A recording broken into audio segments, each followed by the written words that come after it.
Gentlemen, and for members of the Singapore Computer Society Exco, members online who are watching the conference today.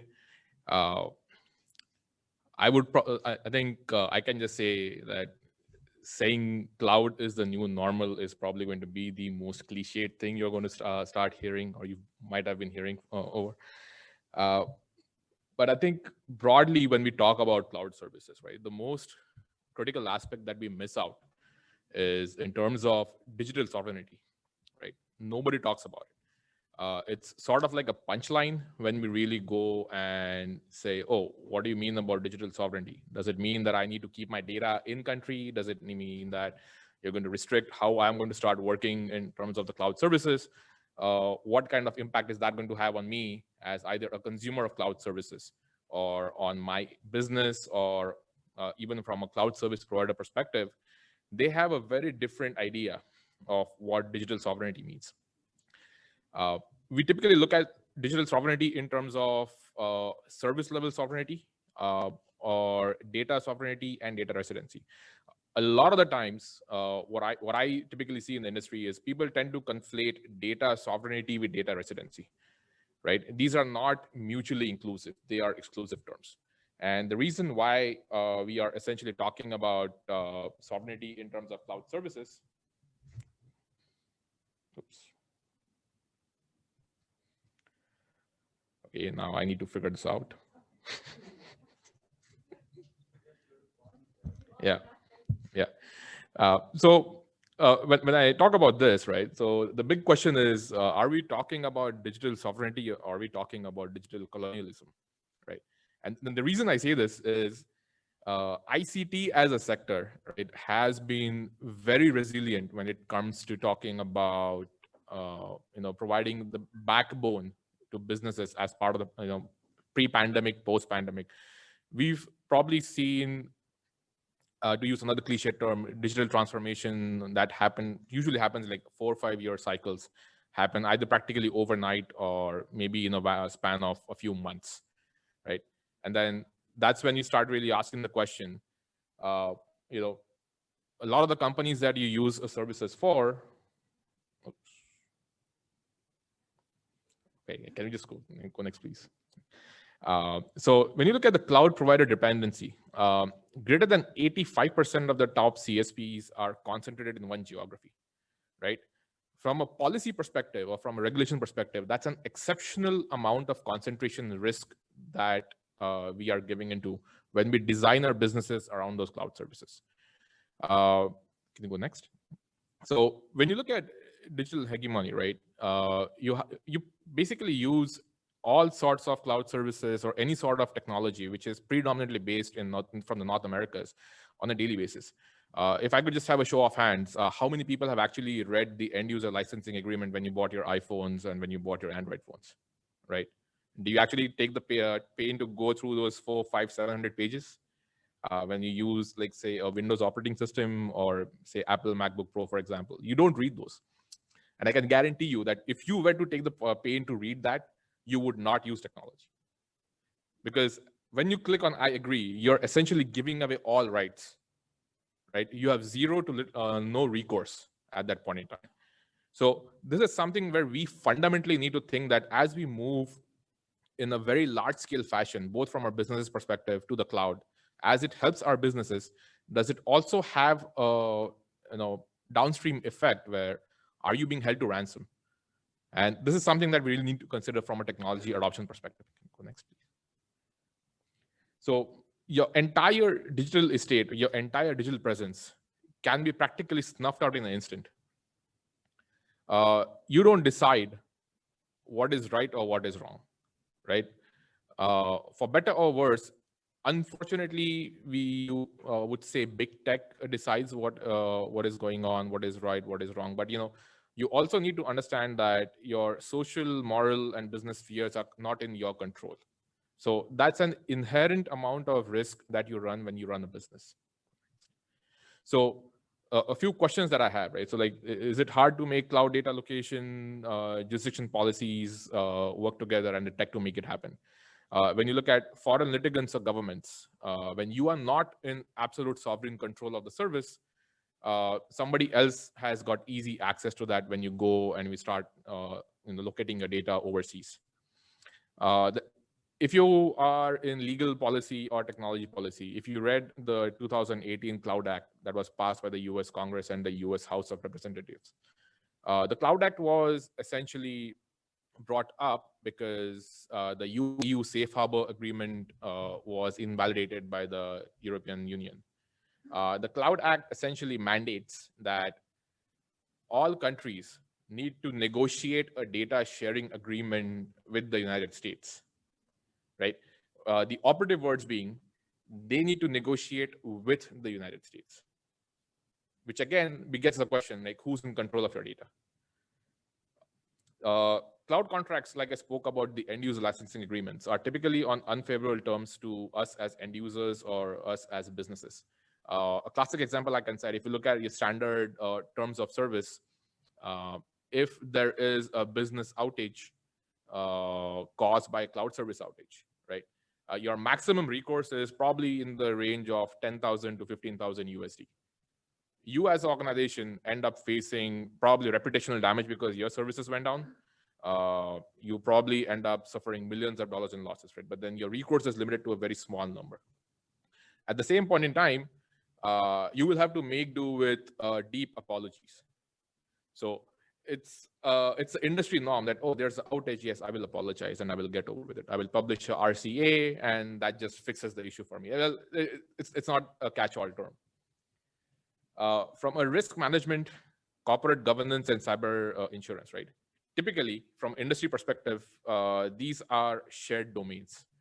But when you start using the cloud services, these are sent over to you as a consumer, right? You need to go and make sure that you are insured when you use somebody else's services. Ideally, it should be something that's shared between you and the service provider or taken up by the service provider themselves. And what can you do if you don't have digital sovereignty over the digital space, right? I mean, these are just a few questions that you need to think of when you start using cloud services at scale. I don't believe we take a very holistic view from an ICT perspective on looking at the risks. To quote what Mr. Havilao said, what we do in the shadows today will determine our survivability in the next 5 years, 10 years. So you need to think of it from a very cynical perspective and say, okay, this may not happen, but it's good to have a backup plan in place. The three critical pillars that we see from a digital sovereignty perspective are data sovereignty, software sovereignty, which is the most crucial part today, and then the last piece being operational sovereignty. So from a data sovereignty perspective, you need to have absolute control over who has access to your data, the storage location, the encryption, and who controls access to it. Similarly, from a software sovereignty perspective, you should have the ability to be able to use not just one, but multiple cloud services. You should be able to move from one CSP to another CSP, provided you have that level of architecture and resiliency built into your solutions. And last is operational sovereignty. What happens if tomorrow there are government sanctions that fall into place, right? How would you deal with the situation? And operational sovereignty becomes more critical because events in the last 5 months have more or less proven that you can't trust big tech at face value when they say, oh, you know what, we know what is right. Some examples I can cite, like when Twitter and Facebook during an unprecedented time kicked off a sitting US president off their platform, right? There has been no precedent for it. But then big tech became the arbiter of speech, and they became a quasi-governmental body who regulated what a sitting elected president could do. But that doesn't stop there. When you look at what happened in Australia with the digital publishing law, Facebook just pulled the entire thing overnight and they went blank for 4 days. So that caused a lot of consternation. A lot of people today here use WhatsApp, right? You don't think twice when you send a message to somebody, right? What happens tomorrow if WhatsApp services are shut down? Do you have alternatives? We don't think of it from this sort of resiliency and operational sovereignty perspective. So I tried to build a flywheel, but PowerPoint would not allow me to make the font large enough in a flywheel so everybody could read it. And so I made a fly rectangle. So when you look at it from a digital sovereignty on the technology side, right, the easiest approach to take when it comes to cloud services is that you need to identify complex dependencies within your applications and how that relates to your businesses and your business processes. You need to understand what are the common denominating factors from a service perspective, from a data usage perspective, and then build that into your broader solution ecosystem. The third critical portion is, do you upgrade or refactor before migrating? And the answer is yes. You don't wait to upgrade after you migrate to the cloud, right? Any kind of innovation that you need to do, any kind of service resiliency that you need to build has to be done before you move over. Last portion, and one of the most critical things in this space is around stakeholder consensus. Uh, Information security, risk governance, compliance, legal are not equal stakeholders when it comes to negotiating cloud contracts or designing services around it, right? You should have enough stakeholder consensus across a large section of your organization, because if you don't, once you go all in, you're going to start coming up with different factors or different risks associated with services. You need to make apps portable in line with open standards. Uh, the European Union took a good step, I would say, around 2014, when from regulatory perspective, they said, oh, you know what? We want digital sovereignty. We want to have an alternative to the larger CSPs. So one of the providers, OVH, was in the news recently because they had a fire breakout at one of the data centers in Strasbourg in France. But OVH, along with two other companies, are part of the EU initiative to provide a digitally sovereign cloud service that organizations and businesses in the EU can fall back on in case they have some issues with the US-based CSPs. The biggest challenge that you have across different CSPs today is more in terms of standards. Nobody follows a single common standard. If I were to host something today, for example, in Microsoft Azure, it's a different format, it's a different architecture. If I go into Google, AWS, or any other cloud service provider, right? Everybody's got a different architecture. So this is where having a common architecture framework, having a portable architecture, portable application design becomes extremely critical, because if tomorrow you need to move from one service provider to another service provider, or if you need to fall back in, bring your workloads back on premise, right? Having that built into your broader architecture and ecosystem is actually going to help you more. Example, if you use absolutely native cloud services, just citing examples, if you use Azure Kubernetes, for example, or if you use Elastic Kubernetes, for example, right? You can't simply fall back on premise, or you can't have portability for your applications. Platforms such as OpenShift or Docker Enterprise, or having even your own Kubernetes deployments at this point, as you start going to the microservices architecture, become critical in this aspect. I can't emphasize more on this, but employ SDLC. The last thing you need when you go to a cloud service provider with your application is to have a supply chain compromise that works backward into your own software supply chain. So employ secure development lifecycles, DevSecOps, and IA infrastructure as a code as core practices when you go and design services and deploy them on the cloud, right? You need to have a common architecture standard. You need to have a common framework that you can implement rapidly and deploy time and time again. You need to check your applications and the portability post-migration. People typically have this as a paper exercise, and I can cite an example where people have actually gone and done just paper exercises for sake of passing audit, and where people have actually done rigorous testing in the back end to cater to black swan events, as we call them. A recent example I can cite is there's probably like a year ago. I was helping a friend with the startup, and they said, "Oh, you know what? We need to pass an ISO audit, so we're going to have a set of SOPs, but we don't have the time to go and put together this in practice because my timeline is 6 months." Since I was advising them, I said, "You know what? You're wrong. Take an additional 6 months, put your portability in practice." And it actually helped them, because when one of the regions, one of the cloud services that they were using, their main IP in India got blocked. And that got blocked by the Indian government because that IP was also being used by a couple of China-based companies who had apps where they were feeding data back in. There's like a common pool of IP addresses that were blocked. That service went down on the CSP. Having this architecture in place actually helped them move the entire gamut of services that they were running. And they're like close to $100 million business today.